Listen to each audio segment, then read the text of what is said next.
Welcome to lecture number 5, nouns of the first declension. So now that word declension doesn't sound so foreign to you, hopefully.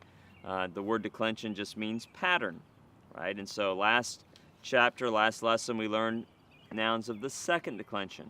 And now we're going to learn nouns of the first declension. Seems like we're going a little bit out of order by the author of your textbook because of how common second declension nouns are, and just thought it'd be easier to introduce them first. Doesn't really matter. We recognize that if we had a Greek lexicon here, and this is a frightening thought to a man who loves Greek.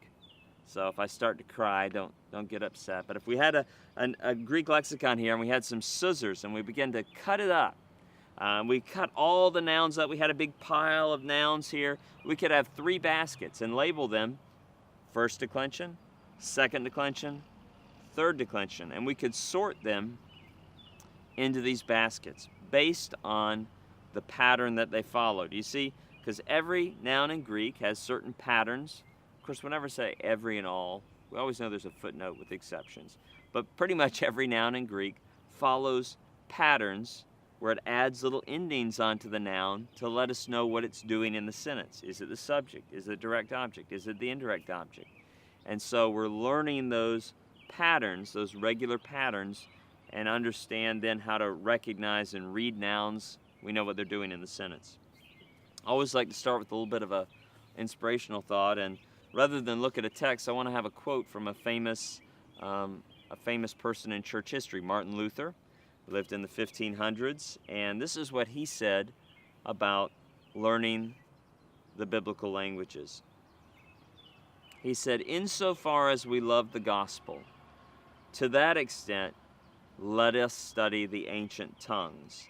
And let us notice that without the knowledge of languages, we can scarcely preserve the gospel.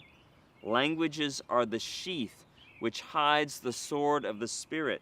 They are the chest in which this jewel is enclosed, the goblet holding this draught.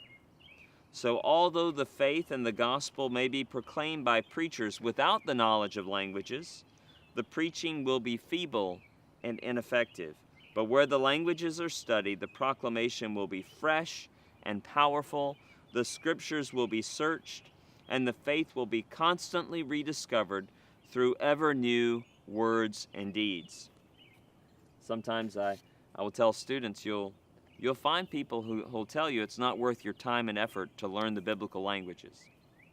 But can you find someone who's actually learned the biblical languages who will tell you that? So there are a lot of people out there telling you, oh, it's not worth your time, just use Strong's Concordance, just do this. But then find someone who's actually learned, a pastor, a Bible study teacher, a missionary, who's learned the languages and then uses them in their personal study and their ministry preparation, and they'll testify to you. It's the great value and the benefit of doing that.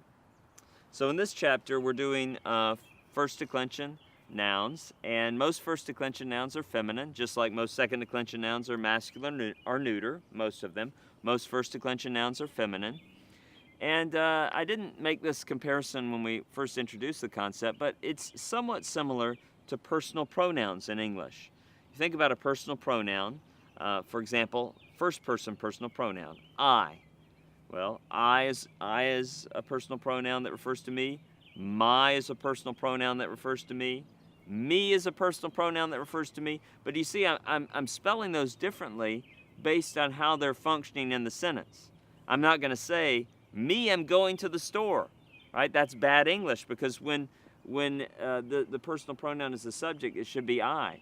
I'm not going to say, this is me book, right? Unless I'm Scottish, then I might say that. But if I'm not Scottish, I'm going to say, this is my book. Can you give the book to I? No, can you give the book to me? So depending on whether that personal pronoun is the subject, the object, expressing possession, I'm going to spell it differently. Greek just does that with every noun.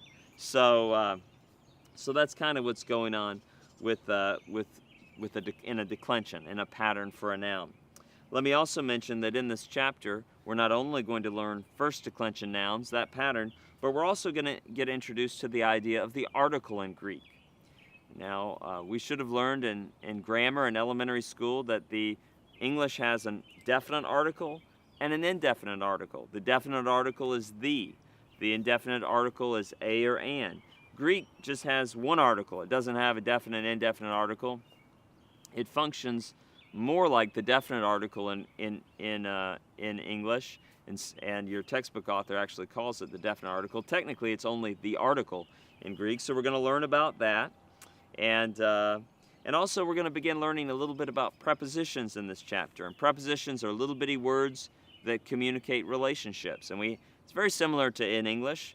We have prepositions like into, under, above, and Greek has those words as well. And in the time period which the New Testament was being written, in the first century, prepositions were being used much more widely, as Greek was being spoken as a second language by lots of people, and there was more explicit communication about the relationship of words in the language. So if you go further back in the Greek language, they didn't use prepositions as much. We can be grateful because it gives us more clarity about the relationships of words, and it's more similar to English, that there is this proliferation of prepositions in this time period. So we're going to begin learning those in this chapter as well.